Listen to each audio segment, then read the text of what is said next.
everyone, it's Ed from Runnable. It's Monday lunchtime. I'm going out for a quick run and I'm wearing a shoe that is one of my old favourites. But I haven't worn it for a while. I've been using other shoes like the Hoka Mach X2 and the New Balance Fresh Foam Balos.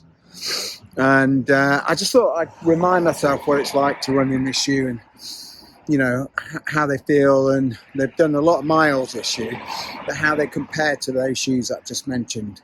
And these shoes are one of the godfathers of running shoes. There you go, Superblast. And yeah, it's one of my favourite all-time shoes.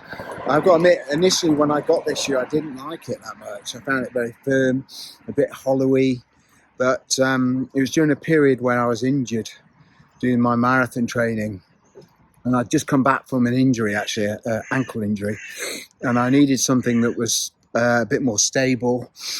I was using the Prime X a lot, and now you can see why I got an ankle injury, to do a lot of my training runs. I needed something a lot more stable, so I thought I'd try the Superblast, which I'd heard good things about. And when I first put them on, I thought I'd been using the Speed 3 a bit, and they were quite nice. And I put the Superblast on, and I thought, crikey, these are firm, and these are kind of hollow. And what's so good about these? I mean, everyone was saying how good they were. It took a while for that foam to break in, but once it broke in, they were amazing shoes, and took good 50 miles, actually. So that just shows you actually not to necessarily judge a shoe straight away. I think that is a weakness of the Superblast. It takes so long to break that foam in, but once you do, they're amazing, and the durability is fantastic. The only thing is, it's a bit wet today, and the outsole, I think, if I remember rightly, is not the best. So we'll see how that goes. But I better get running, and I'll see you soon with the video on how it goes and my reflections. See you later. Bye bye.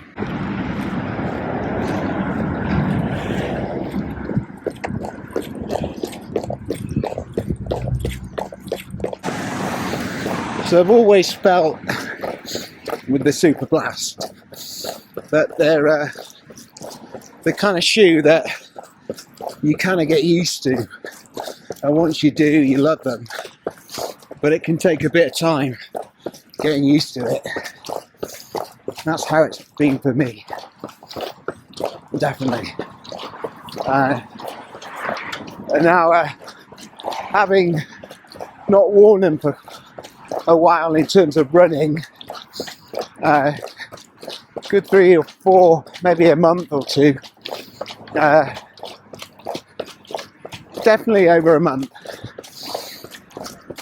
you know. And I've been wearing the Hoka Mach X2, like I said, the Balos on New Balance, Morbi 5, Skyward X. Been wearing those shoes, and you can feel a real difference actually, and it's in the foam, I think.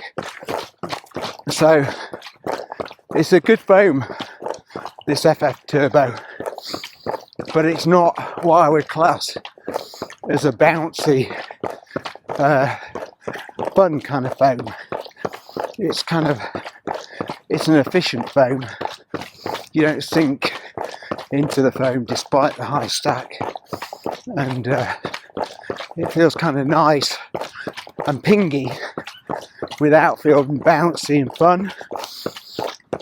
And I think that's the big difference between the Superblast and say the Mach X2, for instance, is I'm not getting that bounce, that propulsion that I do from the Mach X2. I'm getting a nice ping, but it's not a fun kind of ping where I think, wow, that was nice, that feels good. This is more of an efficient shoe, I think, where you land, it takes the impact and it moves you forward. It doesn't spring you forward. You get a nice little little bounce. And I think that's why lots of people love this shoe, because it's not weird and it's not crazy. They've done, but it's still light and you can still pick up the pace in it. You could race in this shoe. I've done a 20-mile race in it and it was fine. I mean, wouldn't be my first choice, but I remember in that race, I finished really strong in this shoe. It protected me so well for those first 18 miles that when I got to the last 2 miles, I was passing everyone because my legs felt fresh. And there's something to be said for that, right? I mean, I would, hazard a guess that if I was to run in the Superblast and the Hoka Mach X2 over marathon distance, I think the Hoka would feel fun, a lot more fun, and have a nice experience up until about 15 miles.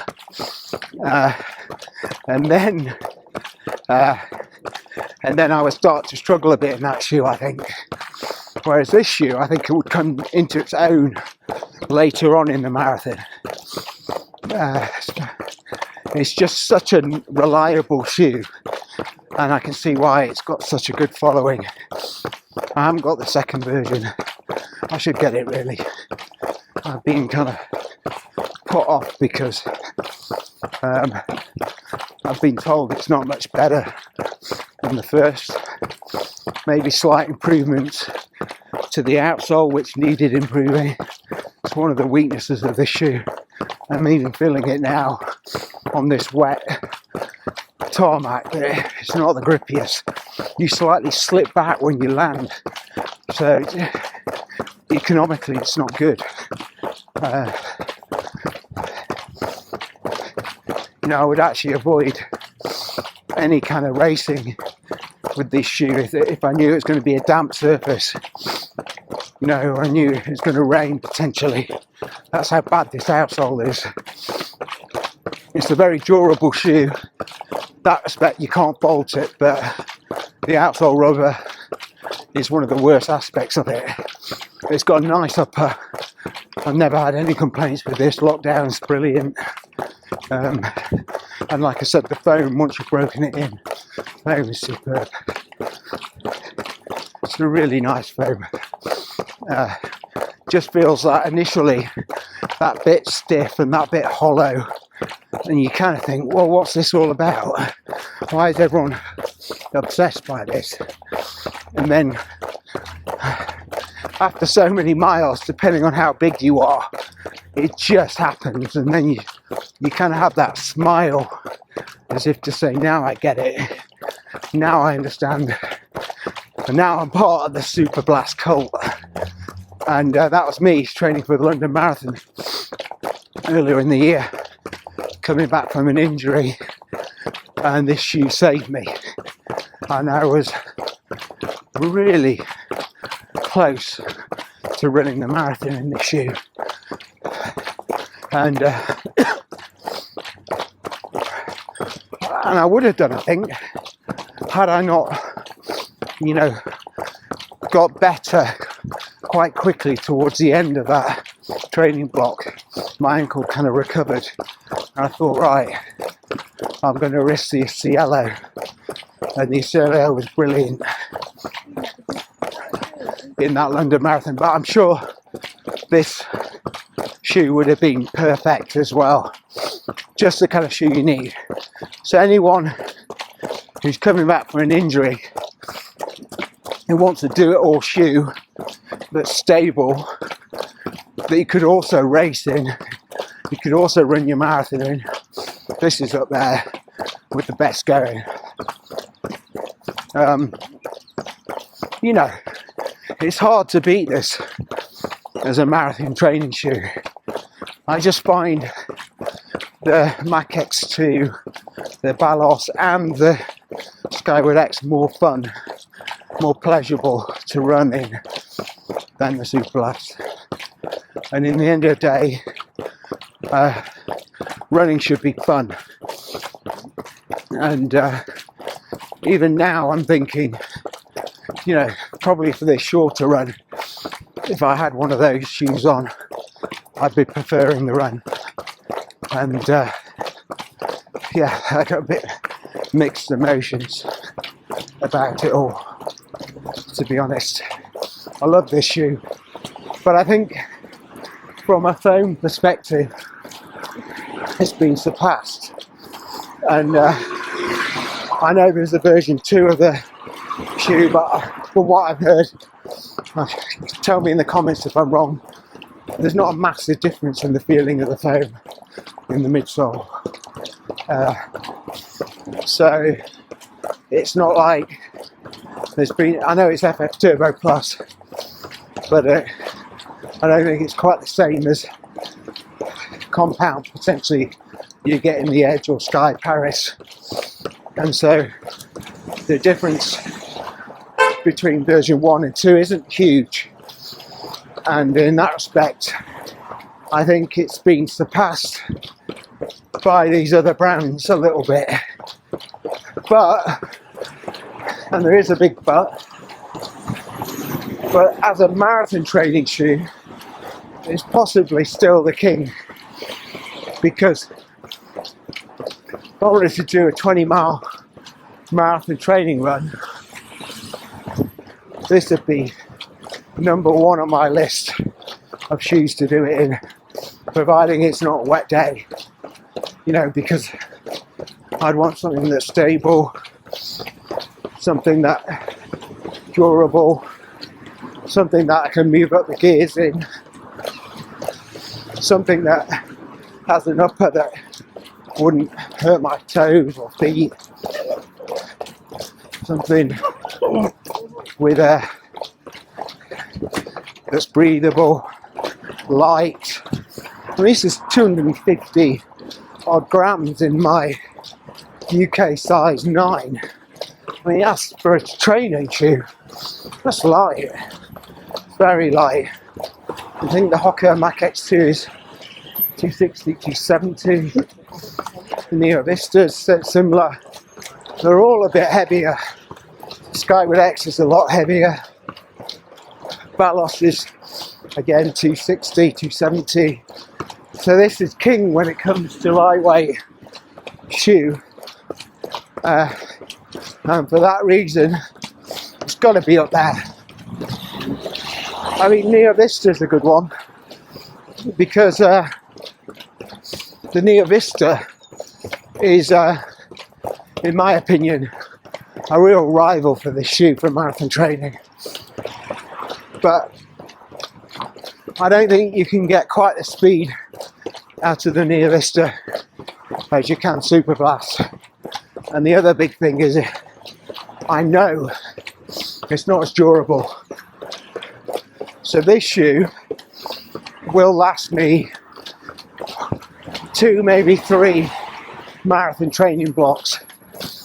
Yeah, maybe more. Neo Vista, I've been lucky if it lasts me 1. And that's the reality.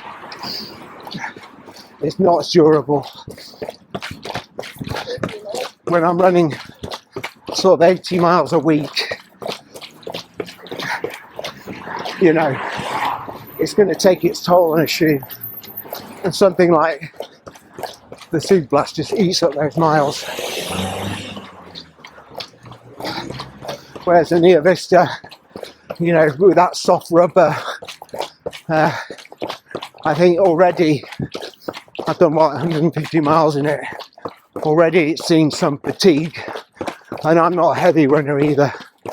So those of you that are heavier than me, even more reason why potentially Superblast is a better pick than most shoes. Now, the obvious caveats here are price, £200. think that's a very steep price for any shoe, let alone one without a plate that's like a daily trainer. And then the other one, which is perhaps even more relevant, is you can't get hold of it because every man and his dog buys up about 3 or 4 pairs of them, and you know, it's supply and demand, and they never seem to have enough supply, Asics, of this shoe, and you end up having to risk getting shipped in from Japan or God knows where else. So I feel the supply chain for this shoe is pretty poor, to be honest. I was lucky, I was just randomly looking on the website, and for months it had been sold out in my UK size 9, and then just randomly looking, and there were some available. They were gone within about 2 hours. I bought up a pair. I thought about getting 2, but just too much money, and secured a pair, and I'm glad I did. They got me through that marathon training block, and much more stable than the Speed 3s that I was using, and they didn't bottom out at all. Some problem I had with the Speed 3 foam, they bottomed out. This won't bottom out. So if you compare this with the More V5, which I ran in earlier today, this is a quicker shoe, a lighter shoe, and you can go further in this shoe without it bottoming out. So there are many positives over that shoe. But I'd say that shoe though, it's gotten a lot nicer feel when you're running. The foam's more fun, bouncy, protective, but that's a trade-off. All these things that are fun in life, all these nice foods you eat that taste really nice, there's always a negative. It's the same with running shoes. They make something so sweet, makes you smile when you put them on. Often there's some negatives that come with that, and it's normally durability and stability, with the obvious exception of the Cielo X1, which is both stable and fun and durable. And for me, it's up there with the best shoe going. But this one, Superblast, really good for marathon training. One of the best. Anyway, here we go. Every step counts.